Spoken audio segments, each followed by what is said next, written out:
Right. There wasn't music in this. Alright, load. God damn it. I cannot believe that I just don't save in games. I need to get used to that and start saving all the goddamn time. Because I am still going through this, guys. I am still clicking this goddamn button. Okay, so this is the 7th room. I think we left off right before all that stuff started to happen. So I'm pretty sure part 3 ended at the part where it goes to part 2, so we're just gonna start back at part 2. Hello everyone, I'm not good at lying, and welcome back to Narcissu, right where we left off last time, even though it took me a lot longer to get here than I thought it would. But, Chapter 2, the next chapter in this game, let's go ahead and get to it. A few days later, plunging further into the depths of winter, during this time that the rest of the world called exam period, we were sitting watching TV, same as ever. This is boring. So it is. This exchange that could not even be called a conversation. We'd spent all our days in this fashion, killing time without meaning or purpose. Speaking of which, when is it for you? Today. I see, so it's today. That word, today, was the temporary discharge that she'd alluded to earlier. So, we may not see each other again? Yeah, guess that's true. Because even if she were to be readmitted to the 7th floor, that would be her last time. And in that time, I'd probably be discharged and readmitted myself. It didn't seem likely that things could be timed so we could see each other again. Have you decided yet?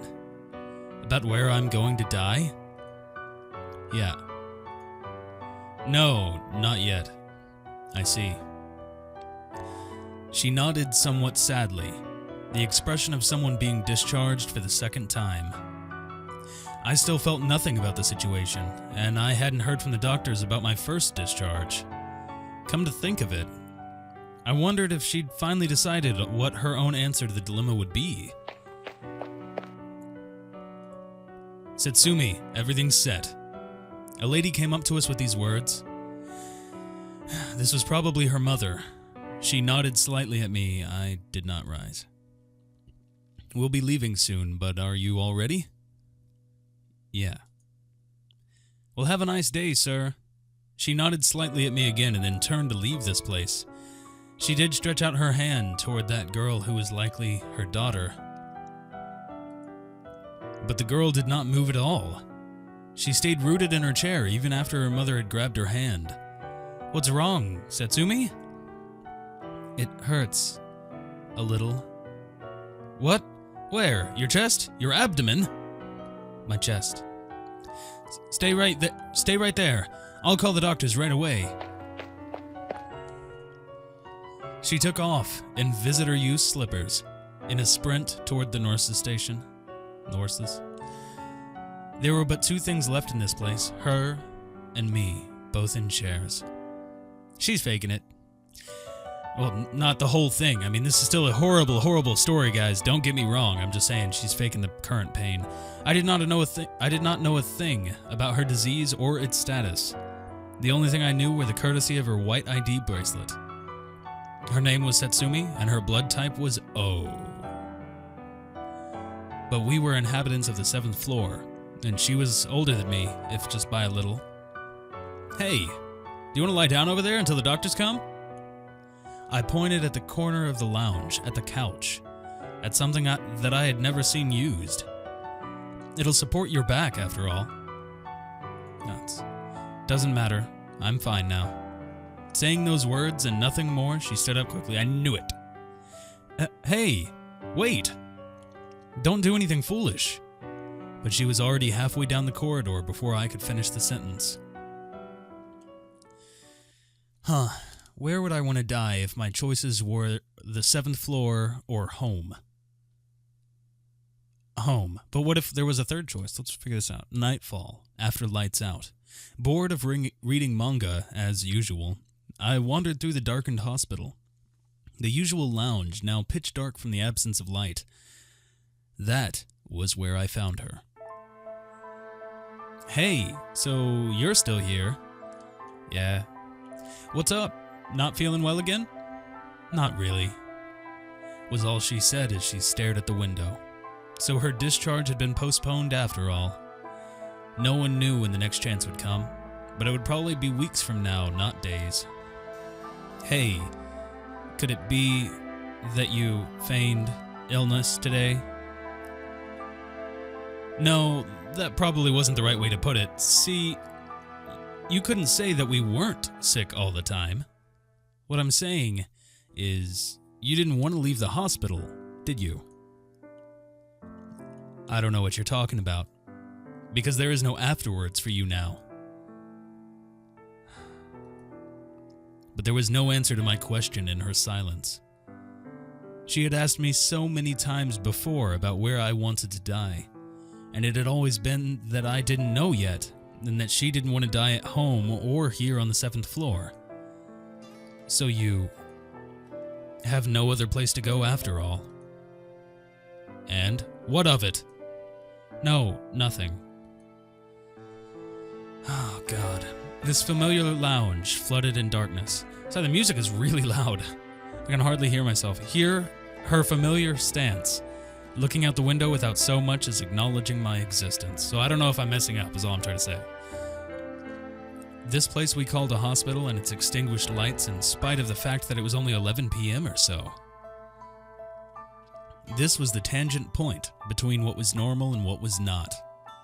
On top of that, we were inhabitants of the 7th floor, bereft of any choice save one: death on 7th floor or death at home.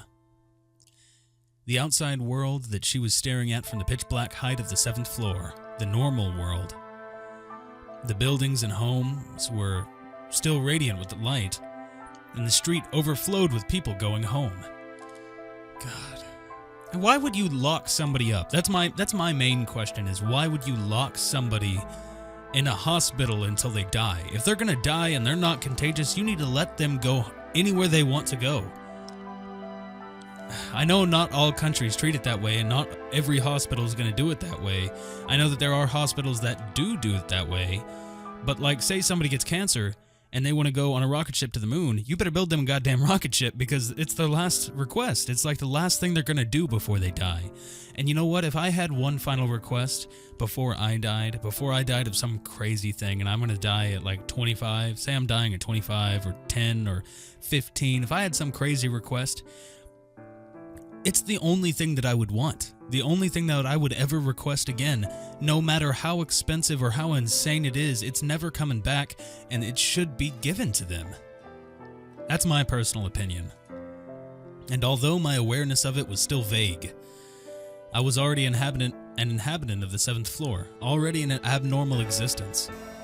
There was no longer any way for me to go back to that other world, was there now? My time is at a standstill. I'd spent so many seasons, so many white overcast skies without the want or need to converse with anybody. At first, I would look down at the healthy kids going to school and the people walking back and forth on the streets. And when I got tired of that, I always watched TV. Nothing else to do. Nothing else I could do. Even when there was snow outside the window, it was always bright and sunny inside the TV screen. A dream world, stretching out before my eyes without heat, without cold, without pain. I sought comfort from my imagination, and so I amassed a huge knowledge base. Meaningless trivia upon meaningless trivia, over and over, and before I knew it, nothing that appeared on TV seemed real anymore, and in quick succession, it also happened to books, games, and then my family. Finally, I was unable to view myself as anything real, as if I was staring at scenes of another person's life. That's why I was not surprised even when they transferred me to the 7th floor. If I but closed my eyes, the world would always vanish, so I thought I'd be fine, and I did as I thought. And soon enough, my second discharge from the hospital. By the time of my next admission, I'd probably be too weak to stand by myself. I found my own self, the one who couldn't do anything, even though she knew this to be pitiful. I found my own self, the one who had no destination, to be ridiculous. My time at a standstill, my heart at a standstill, my chest standing still with huge scars. I'd lived for 22 years now, and I'd found myself absolutely helpless. God, 22. That's actually... never mind. That was such strong writing. God. A few days after that, the overhanging clouds had cleared up, and an endless winter sky was in their place. Oddly enough, my father had come to visit, a difficult expression on his face the entire time, but he was saying something or other about my insurance, and at that time his eyes were not unhappy at all. I have to talk to the doctors for a bit.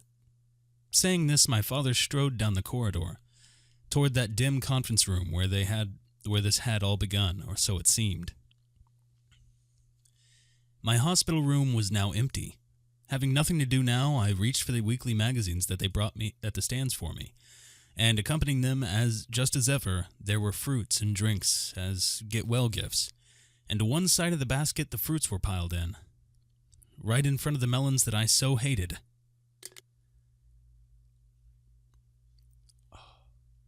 What I saw was a set of car keys.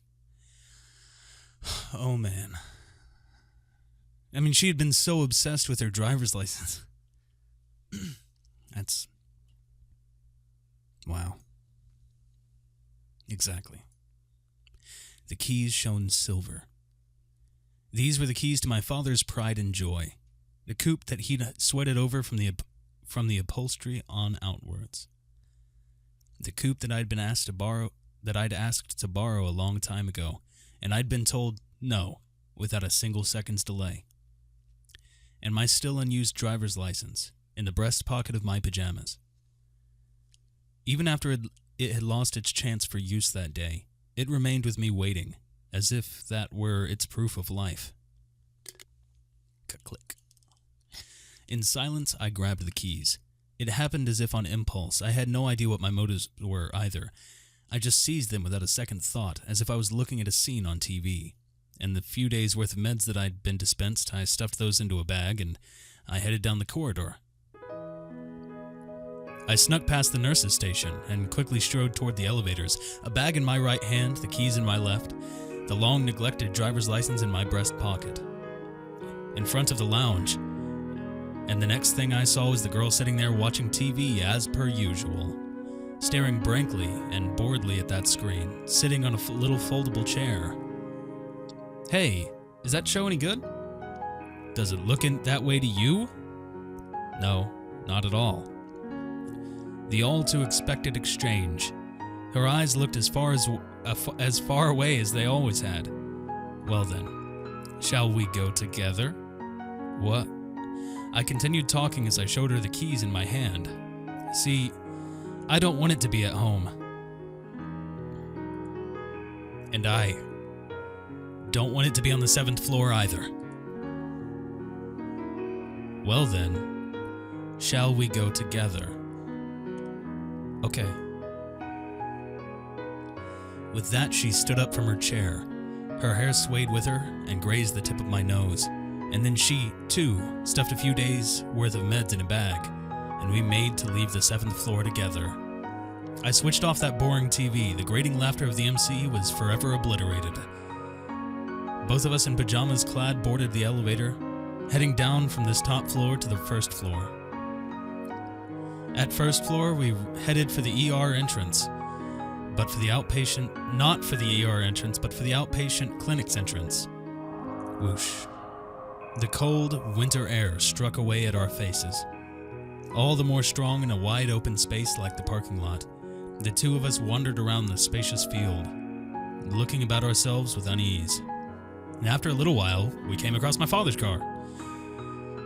Oh, that's a nice car. I like it.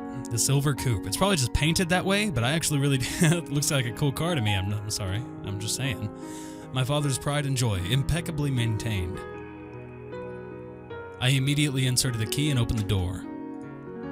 Go ahead. Get in. Very well. I sank into the driver's seat. They need to go. She was in the passenger seat, but she was so short that she'd have a hard time seeing the road. I turned the key into the ignition and stepped lightly on the accelerator. just as I'd learned during training. Reassuring engine noises filtered into the cabin. I released the handbrake and then applied the clutch. Now we could go anywhere. That was our plan. All right, let's go. Okay. She nodded slightly instead of replying. I shifted into second gear, and the car accelerated smoothly. Unused to the clutch and swerving slightly, I advanced slowly. You're swerving? Yeah, it's my first time in a car. Well, it's the first time since I got my license that I've driven a car. I see. The exit to the parking lot was now in view, and the largest road beyond it without traffic lights. I turned onto it. That scared me. The sound of honking car horns, those were directed at me as I cut into the road. The silver coupe complained, but did not stop as I worked the unfamiliar clutch, the stiff gearbox. I must really have rubbed the other drivers the wrong way, as they keep honking the horns did not seem likely to cease. But I just continued to drive without caring much. None of it quite seemed real at all. Hey, what is it? Are you scared? Do you want me to be? No, not really. Still before noon, the high-flying sun. The skies of January above and beyond the windshield, skies so blue that they almost seemed in mourning. We had no destination. On that cold day with an alien clutch and a swerving car, on that day when we drove to the highway in our pajamas, on that very day of winter, the music cut out. This is a good story too, guys. I'm liking these visual novels. I might just set aside a whole part of my channel to visual novels. I don't know yet. I don't know. I'm just saying, calm down. Don't kill anybody yet. And when that blazing high sun had changed into a dusky orange, we were continuing to drive, just driving it in any direction at random. And in a place that I did not recognize, we're stopping for a bit. Okay. I finally brought the car to a halt. A roadside somewhere far away from civilization. No traffic signs anywhere to be seen. Lonely. Having stopped the car in this nameless place, I started inspecting around the cabin. If there was anything useful here, we'd just run off without any preparation at all because there was something troubling leaping out at me. With that on my mind, I first scoured the dashboard. There's nothing here at all. A couple hundred yen cluttered around the gear stick, a few manga volumes, and a cheap disposable camera. Your dad reads manga? It wasn't as if we had a destination, but the onboard GPS navigation system looked broken. And I only had about 8,000 yen on me.